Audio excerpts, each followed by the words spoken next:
What's so special to you about this Navy Notre Dame rivalry, especially knowing about the history of how it started off? Yeah, just the history of it, you grow up.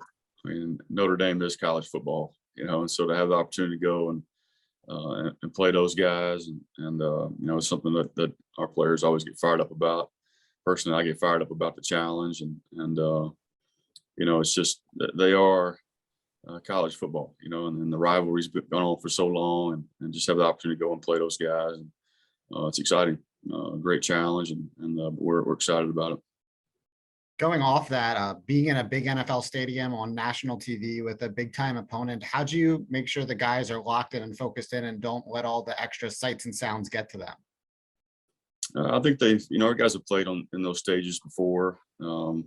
Playing at Notre Dame is really as big as it gets. I say Army Navy is as big as it gets. So, and I don't think it's an issue for our guys. You always talk to them about, it's a big game. Obviously, a lot of people watching, but you got to play with emotion, but don't let it play with you. It's something we say around here all the time. And so, can't get big eyed. You got to get dialed in, laser focused, and feed off of it. But don't let it affect your play. And lastly, this isn't the same Notre Dame team that lost to Marshall early in the season. They took down Clemson last week. What have you learned about the Fighting Irish scouting them? Yeah, very different team right now than they were early on in the year. I think they're playing at a really, really high level right now. Obviously, looking at what they did to a really good Clemson football team. I think the biggest difference for them is they've really established the run game. I think they've rushed for over 200 yards in 4 of the last 5 games. They've been able to do that, they win. And so I think a little bit more emphasis on establishing the run game, and holding on to football, and they play really good defense, and they're very good on special teams, and that's kind of the formula for them right now. Thank you. Scott Wyckoff. Coach, the last 3 years when you've gone up against Notre Dame, what's been the biggest thing that's held you guys back, that you haven't been able to take it over that line and really take it to them? Has there been something that's jumped out at you each game? Yeah, I'll tell you, in 19 we went in there and we were a 1-loss team and thought we were really good, and they beat the brakes off of us. Last year I felt like we had opportunities at their place. Felt like we played well on defense.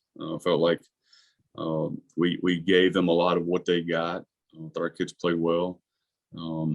So I'm excited to go back out and get another shot at them. I look forward to this game every year. Look forward to the planning of it. Our players look forward to it. But it's they're good. They're really good across the board. A big physical O-line, big physical running backs.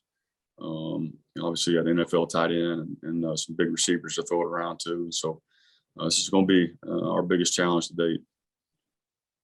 Is this something new this year? Have we seen a lot of tight ends, or is this an offense that's going to be looking at the tight end a little more than you've seen in the American Conference? Yeah, we've seen some teams feature 2 tight end sets. Notre Dame does it a little bit more. You'll even see some 3 tight end sets.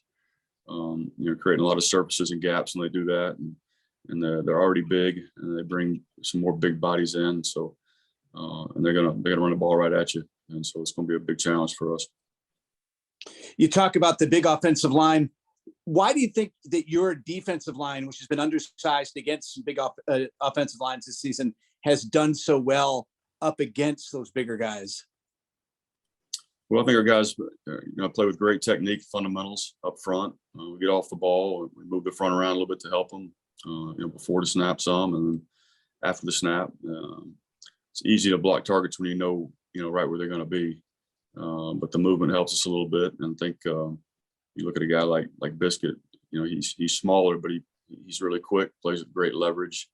Sometimes it's hard for those big guys to get leverage and get low enough to push him off the football. And you look at Cromwell. He's a 300-pound defensive tackle. He's a big boy. Busic's a good sized defensive end. So we've been able to hold up really well in our league against really big offensive linemen. But these guys are really well coached. They're strong, and they're big. Thanks. Yes, sir. Bill Wagner. So talking a little bit about Notre Dame, you mentioned Michael Mayer, the tight end, and they've had an incredible run of of NFL tight ends. In fact, I can't remember the last time their starting tight end didn't go to the NFL. But what makes Mayer special? I think this will be the third time you've gone against him, because I'm pretty sure he's started since he was a sophomore. Yeah, just a really good player, very well rounded. You know, you see a lot of big receiver type tight ends that aren't great when the ball's not in their hands. He's a very good blocker. You know, they move him around all over the place. They find ways to get him the football. They'll throw him screens. They'll throw the ball down the field. A really good route runner for a tight end his size. He does everything well. You don't typically see that. I think that's what makes him a special player. So what's the best way to defend a guy like that? I don't know. You got any suggestions? You know, obviously we got to know where he's at all the time, Bill. You know, and then there's certain situations where, you know, we may have to do some things with our coverage to help ourselves. But they do such a nice job of moving him around. Like I said earlier, it makes it difficult to do that. So that's going to be the challenge this week of, you know, understanding when they're going to try to go to him and you know, hopefully having some answers, you know, for what we're doing with our coverage. So it seems as though their defense has been pretty solid all season. And Coach Niema was saying yesterday when we talked to him that it's their offense that's really picked up and it seems to have found itself. What are you seeing? What has happened here with the offense recently? I think they've scored between 35 and 45 points in like 4 of the last 5 games or 5 of the last 6. I don't know which, but they're clearly a different team offensively. What are you seeing from early in the year? Like I said to Phil earlier, I think they're establishing the run game, and they are committed to running the football. They run it right at you. So they're big up front. They've got big running backs that get a lot of yards after contact, break tackles, make you miss. You know, we typically scout the last 5 to 6 games. If you go back and watch them earlier in the year, they're very similar to the way they were last year. Threw the ball around a little bit more, we spread you out a little bit more, but now they're we're going to bring in 2 tight ends, 3 tight ends sometimes, and we're going to run it right at you. And you're going to have to try to stop us. And so I think kind of settled in on what they're good at and who they are, and that's shown up in the last 5 6 weeks. So these 2 backs, Estime and Diggs, and you probably know them by their numbers, but yeah. I mean they're combined. They're at looking like close to 1,200 yards. So, and they're averaging. Christ, the one guy's averaging 6 yards a carry and the other guy's averaging 5. Are they different type of backs? Is one a big guy and the other, are they like a change of pace type deal? Yeah, no, they're similar. They're both big. I mean, they're both, well over 200 pounds. I think one's 215, the other one's 227. And they run behind their pads. And like I said earlier, a lot of their yardage, it'd be interesting to know how much of that is after contact, yards they're averaging per carry. But they're as good at that as any backs that we've seen all year. And so obviously we're going to have to get the ball going east and west. Can't let it get north and south on us. And when it does, we've got to fit things perfectly and leverage the football, and we've got to tackle well. So, I mean, over the years, traditionally, that's what Notre Dame has done against Navy. It's basically lined up and said, hey, we're going to play bully football and you try to stop the run. But this Navy team is very, very good rushing defense. And that's been that's been your strength. Yeah. Are you looking forward to this? I am. Our players are, and I don't think that philosophy is going to change. I would guess they think they can line up and run the ball against us, and they're going to take shots and play action pass and try to get behind our coverage. And but I think we know what they're going to do. We just got to go stop them. Do our best to stop them, slow them down. I'm good for now. All right, we'll make another trip around. Phil. Yeah, Coach, we were going to talk to Ray Lane today. He led the team in tackles last season against Notre Dame, had a good game against Cincinnati. Just that experience of a guy like Rayon to play against Notre Dame as a freshman, what benefits did that have coming into this year's game? Oh, it's huge. I always say there's no substitute for those live reps and in big situations like that. And Ray did some really good things last year. But he also, I think he'd tell you he got caught up in the moment a little bit too, seeing too many things. And that's always our discussion with Ray, is just the less he sees, the better he plays. When he tries to do too much, that's when he starts to make mistakes. But having that experience now, in those situations, you look at the Cincinnati game, he's gotten way better. He's able to focus in and dial in on doing what he needs to do to help us win games and not trying to do too much, not trying to see too much. And last for me, John Marshall's still continuing to play extremely well. Just having him in the backfield and just playing as well as he is, how beneficial is that? Oh, it's huge. That position for us is critical. That our strikers play at a high level for all the things that we ask them to do. And typically, when he's productive and playing well, then or typically playing pretty well on defense. But been really pleased with him. I think he's the last 2 weeks, especially playing at a really, really high level. And I feel like his game has gotten better, specifically in the last couple of weeks. And he's playing inspired football, and I'm really pleased to see it. And it certainly helps us on defense. Thank you. Sure. Scott Wyckoff. Playing off kind of that same theme with John Marshall, we've all seen how great he's played the last couple games. What do we not see that you see off the field, in the locker room, on the sidelines, his leadership as a senior beyond his actual abilities as a player? Yeah, I think his John's actions speak for him. The way he practices, the way he handles himself. He's not a super vocal guy. I think he is when he needs to be, and when he does speak, people listen. But I think it's more about, and I think Straw's the same way. Our two senior starters, they lead by example. When you're 3 and 6, sometimes, and I've been places where the way guys practice starts to let up a little bit, and sometimes going to practice is like going to the dentist a little bit. But they're not that way.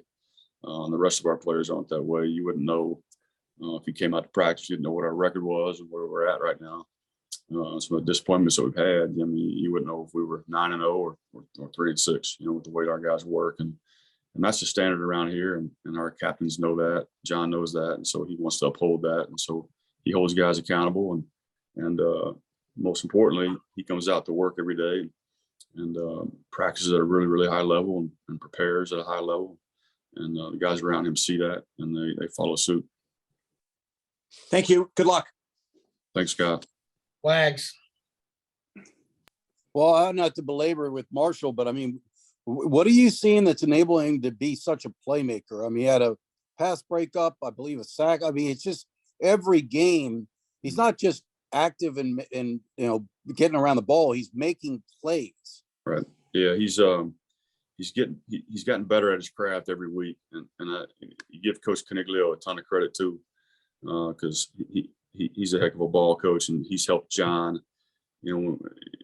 Last year John would come off the edge and wasn't great at working a pass rush move or setting a blocker up or finishing on the quarterback, and those kind of things. He's gotten much better at that.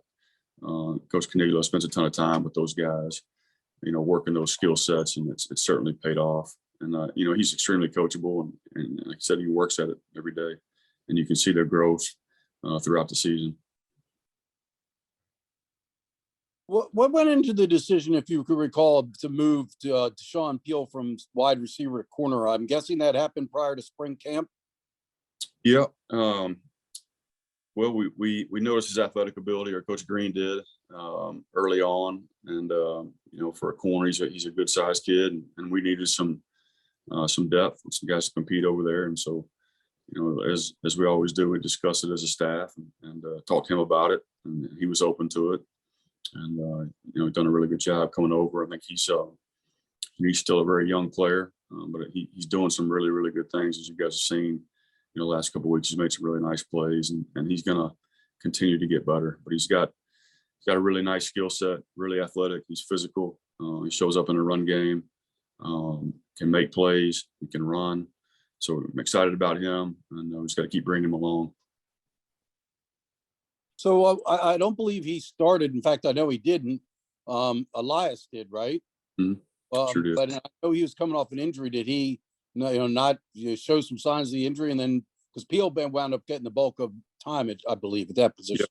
Yeah, that was certainly part of it. The plan was for Peel to play. We weren't sure how much he was going to play, but he kind of had the hot hand, and and he'll likely be the starter for us this week over there at the Boundary.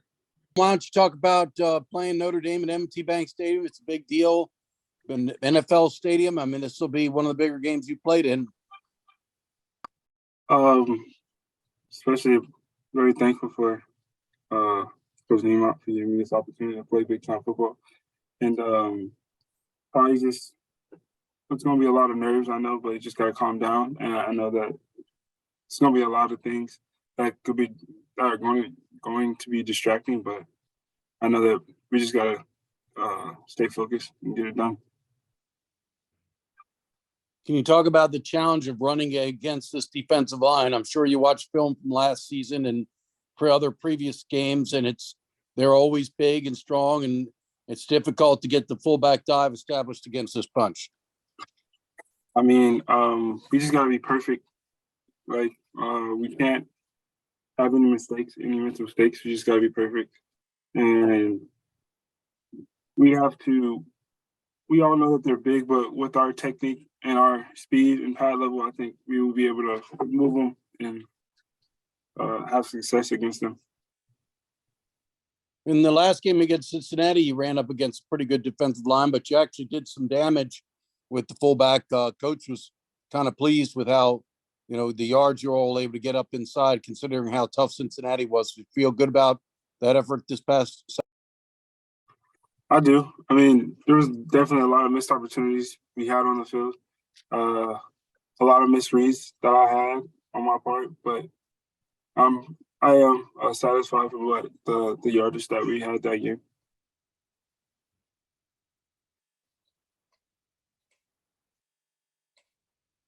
Sorry, Phil Bergman. Yeah, Anton, I just wanted to touch more on just this Notre Dame game in general. Playing such a historic team, what's this like for you as an athlete? I mean, Notre Dame, originally me being from Miami, I was a big Hurricanes fan, and the Catholics versus convicts thing that had going on down there. So Notre Dame was really a big rival, I would say, always in my life. So it's just ironic that I'm playing against them now, also as a rival. So yeah. Since coming to Navy, have you gotten to learn at all about the history of this rivalry and how it all started? I have, which is crazy. I didn't know all the things that we've done to save their school and all the things that have led up to us playing them every year. And just really great appreciation for the Naval Academy history and what it's done for not only other colleges, but also the students that come here and serve. That's it for now. Thank you. Thank you. Scott Wyckoff. Anton, what does it mean at Navy? It seems like each week another nationally televised game. Is that one of the big calling cards for playing at the Naval Academy, is the exposure you get and the notoriety that the team gets and then you get as a player? I mean, yeah, that's one of the big things, I would say, but it's not everything. I mean, I'm very grateful that we get to play on national television every game and thankful for the opportunity to play D1 football, but at the same time, it comes with a price. It's a lot of distractions, a lot of pressure on you, a lot of eyes on you. So you make one mistake, it's everybody sees it. You can't hide anything. So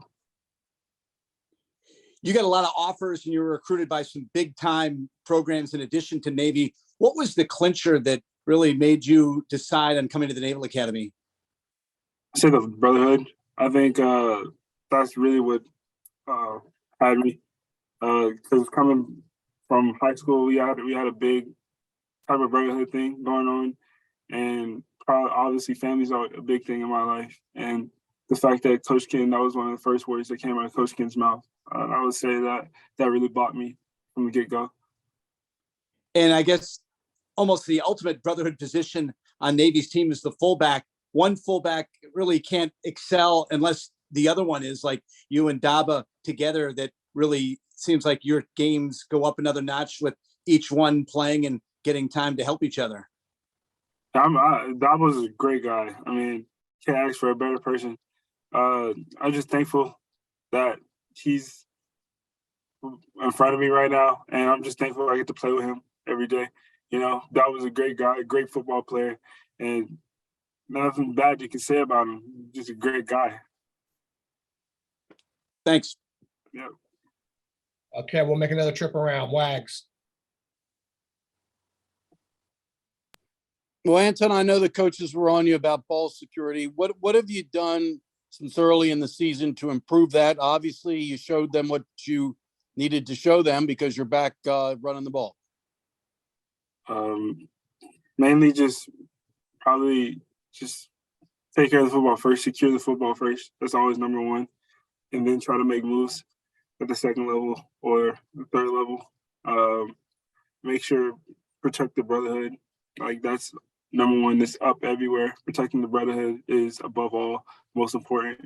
So, and you can't turn over the ball in this offense because you turn over the ball, it just kills the entire offense. So those three things really made me like, I can't play around with the football anymore. I have to take this serious. Well, I noticed that even after you scored the touchdown Saturday night, you were still carrying the ball high and tight. You weren't going to let it go. What when you went back and looked at the fumbles, I'm sure you review them. What were the issues? I'm sure it's something different every time, and you probably thought you had the ball secured well, but were you? I mean, I know some of them there was in a crowded pile of players. You might have better noticed, but when you review the fumbles that you had, or anything in particular that stood out that you're then able to correct? No, I mean, I keeping the ball high. And me also not securing the football with both hands. I wouldn't have like both forearms over the football. It wouldn't be high and tight. I would just be lackadaisical with that. And that's one thing I had to take serious and not take for granted.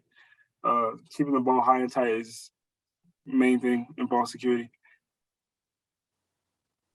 So does it feel good? I mean, that was a little bit of a setback. I mean, you had earned the number one job, and you ran the ball well in every game, but that one little issue was a setback for you. Does it feel good to be able to rebound and prove to the coaching staff that you deserve to be where you are? I would feel like the coaches always knew I had it in me. I think me fumbling the football was, in fact, a setback. And also disappointment in myself because they trusted me with that and I failed them. And then for them to restore that faith in me, for them to have that trust in me to hold the football and run the offense the right way, I think really was uplifting. Thanks. Appreciate you, Anton. Thank you. Phil Bergman. Anton, kind of a follow-up on that question. What have you learned just personally through growth about just persevering through the ups and downs of an entire football year and, never giving up and just keep on fighting through? You just can't look down on yourself. One thing happens, you got to keep looking forward, forget about it. If it happens again, you just got to keep going. A lot of things happen in life, and playing the football was probably one of the main things that ironically made me realize not only was fumbling the football happening, but a lot of other things in my life were happening as well. So it's just me, that one little thing could mean so many things in my life. So if I just get everything else right, everything else will fall together. Perfect. Thank you. Yeah, thank you. Scott Wyckoff. Anton, what's it been like playing as a college football player with a father who's gone through many of the experiences that you're going through now as a college football player? I would say he's prepared me more than anybody could. He was the one that got me involved in this game, and I truly love him for that. And for him to know that he knows what's going on right now and he understands because he was in my position, I think it's really helpful, and I'm glad that he's in my corner. I wouldn't want anybody else. How fired up are you guys to play Notre Dame on this national stage?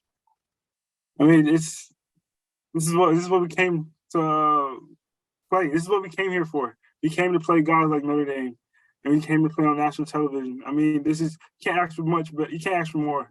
I mean, you're going to play at M&T Stadium and we're playing Notre Dame, who just beat the number 4 team in the country. I mean, what more could you ask for? You and Amin were high school teammates. Were you guys always wanting to go to the same school, or did it just happen that way? And who committed first, and how did that play out? I don't think we wanted. I think this just happened. I mean, Amin committed first, which was also like a big thing. Me and Amin met in like middle school, and then ever since then it's just been like we're brothers ever since then. Our fathers grew up together, and they're brothers right now. So I mean, with me and Amin met, it was just like a click, you know. And then for us to go to the same school at college, this is a blessing. I mean, that's my brother. I wouldn't want anybody else. All three of you guys are sophomores, you, Dob, and Logan. I mean, you're learning as you go, all three of you. How much are you helping one another along the way? And I know it's a tough deal because you're competing for the position, but you're also friends and brothers and classmates. It's really not even. Yes, it's a competition. There's times where we have to go up against each other, but we're always trying to help each other. I mean, Daba, Logan, Thomas, we're all sophomores, and we're all helping each other constantly. We don't have a person of the day against anyone. We just want to help each other, and whoever gets the job, you know, you're passing the back like, good job. Now you got it. Now you got to keep it because all of us are coming after you. So you know we're gonna be on your butt. So you better keep your game up because we're right behind you. It's like constant competition, but also constant helping. Like constant, like I'm gonna help you through this. You know what I mean?